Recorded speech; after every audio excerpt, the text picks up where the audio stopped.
The Prophet Musa.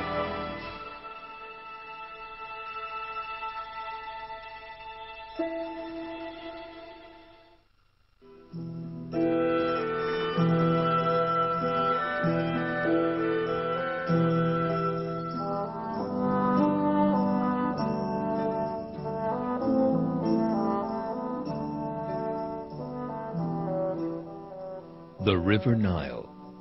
Egypt, with its 3,000 years of history, is one of the oldest civilizations in the world and was founded on the banks of the Nile in the region then known as Lower Egypt.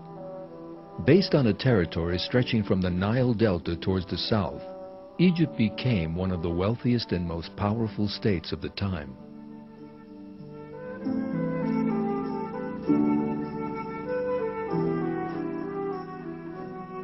The Egyptians achieved a very advanced knowledge of mathematics, astronomy, architecture, and art. With this knowledge they acquired, they built palaces and pyramids whose secrets have still not been unraveled to this day. The civilization of ancient Egypt took its glorious place on the stage of history for the period of time allotted to it, and then disappeared.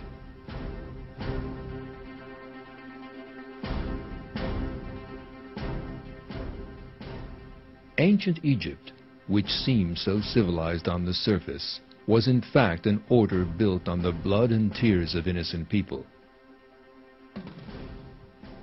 Indeed, God describes ancient Egypt in the Qur'an as a clear example of a system of denial.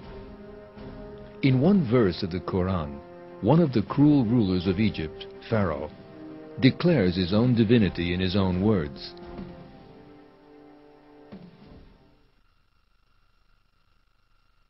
My people, does the kingdom of Egypt not belong to me? Do not all these rivers flow under my control? Do you not then see?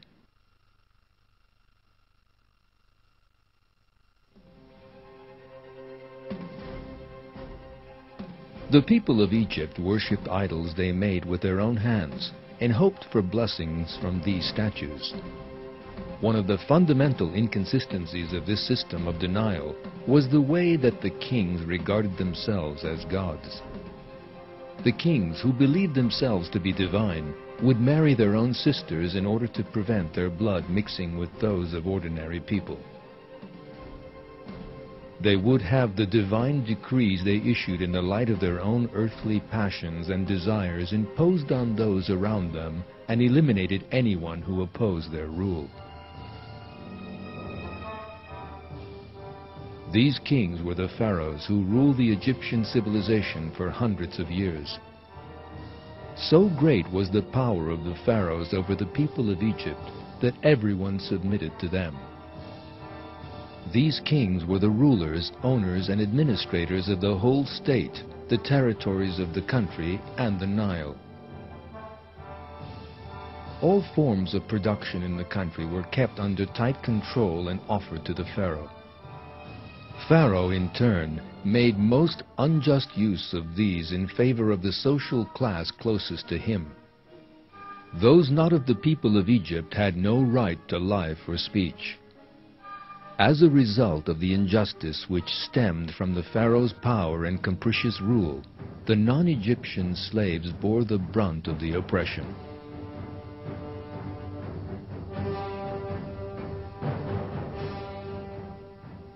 Monarchical rule and slavery have existed in all civilizations in history. But the slaves in Egypt suffered to an extent unknown in any other civilization. Every pharaoh in the history of ancient Egypt had temples and cities built to demonstrate his power and wealth.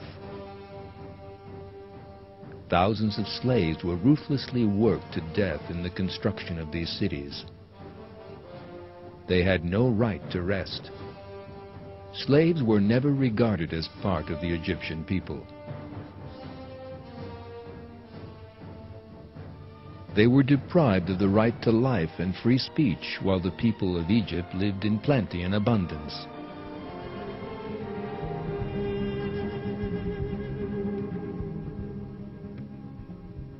This slave class were the children of Israel, descended from the line of the Prophet Ibrahim.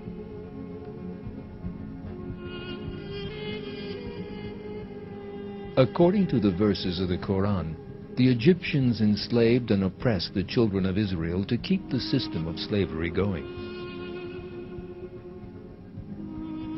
The oppression of the children of Israel had reached such levels that even their numbers were controlled. Women capable of serving were kept alive, and newly born male children ruthlessly slaughtered.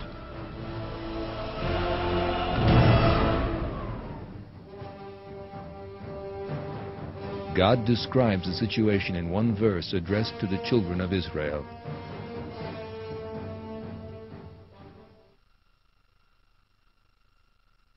Remember when we rescued you from the people of Pharaoh. They were inflicting an evil punishment on you, slaughtering your sons and letting your women live.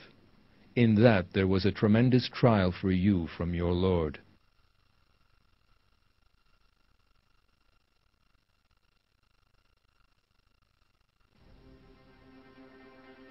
It was in such an environment that God sent a messenger who would do away with this oppression and cruelty, warn people to turn to the true path, and free the children of Israel from slavery.